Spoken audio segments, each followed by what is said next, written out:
Two localization companies, BTI and iYuno Media, announced that they were merging at IBC 2019.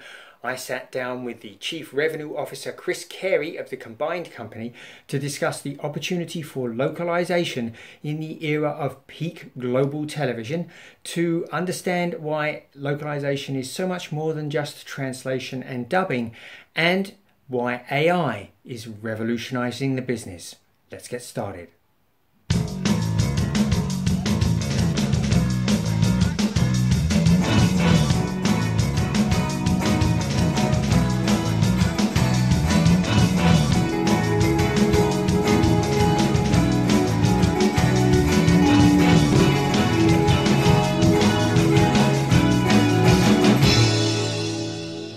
This is Colin Dixon with nScreenMedia, and I'm at IBC 2019, and I'm actually here talking with Chris Carey, who is Chief Revenue Officer of, well, I guess it's a new company, right, Chris? BTI and iYuno Media has become iYuno Media. So tell us about iYuno Media. Oh, I'd love to. Thanks. Good to see you, Colin. Good to see you, Chris. Thank you. So big news here at the show is that BTI Studios, which has been in the localization business for a number of years, has combined with iYuno Media, also in the localization business. The two of us together operate under the company name iYuno Media, and we represent a global localization service now.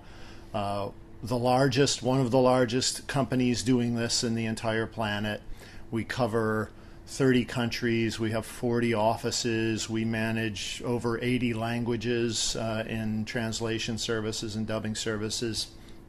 And really, the exciting news about the two companies coming together gives us the global strength that you need to be a service provider to the likes of global publishers, but also the global reach lets us have individual production companies wherever they are, whatever stories are being told, whether they're being told in Korea, they're being told in France, they're being told in Asia, in South America, we can help those publishers reach audiences in every other language of the world. Right. And it's a really exciting time.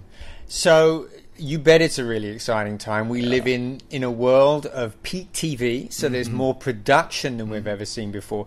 But I think more important, and really plays to iYuno's strength, and why I think you two combined, is the fact that we have a global market in a way that we have never had. We have hits from Denmark, like The Rain, being hits around the world. Sure. And we haven't really seen this before, where really regional content suddenly hits big in the world. But this plays very much to your strengths, right? Yeah, it really does. And as I think about what's happened in the industry in the last 10 years, even 15, but really accelerated now and accelerating even further as I look at the next few years forward, you think about the democratization of content to consumers, and what the internet did and video streaming services and digital platforms did was broke down the old gatekeeper barriers, the pay TV operators, the regional operators who were the gatekeeper to what a consumer could view in their given country and their given market. And now with digital platforms, companies who own content and the strategists thinking about reaching audiences can get to that consumer on the technical side easy. Yeah. What's left? Well, I have to speak to them in their tongue.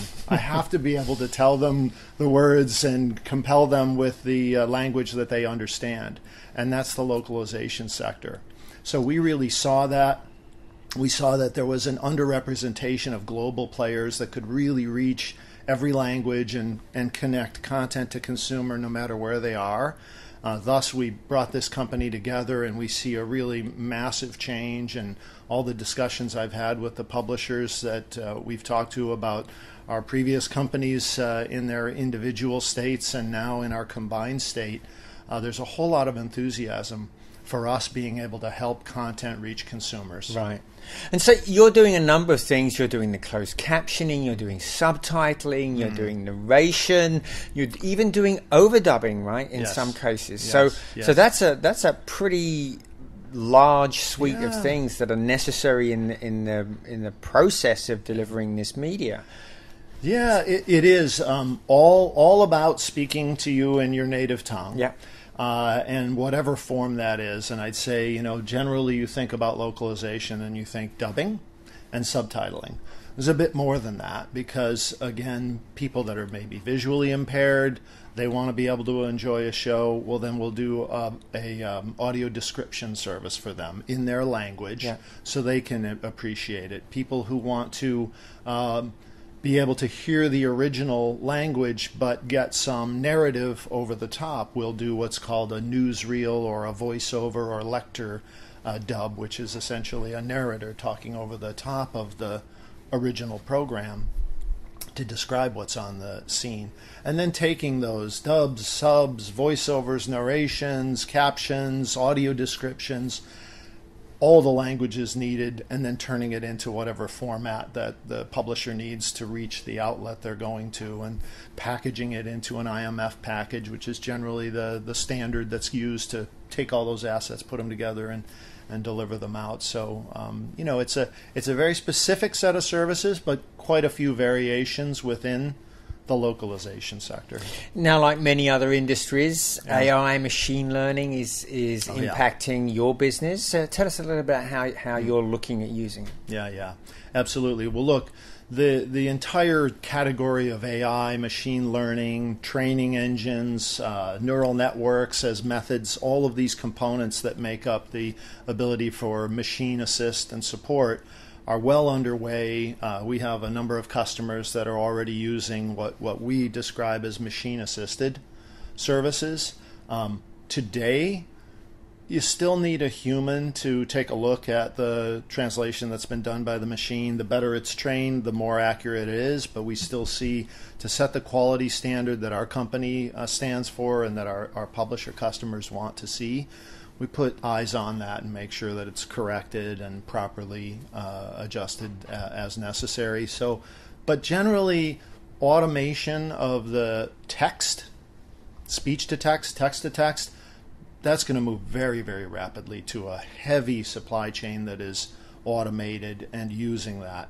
The interesting thing we're also researching is on the dubbing. Now, with voice and actors and performances, I believe for a while, probably as long as we keep covering this, actors will act. I will record them in studios in country, and we'll get that great performance with a director evoking that performance, and then produce that and deliver it. There'll come a day when there will be machine-created voices that actually work and compel and are interesting and entertaining, but that's out.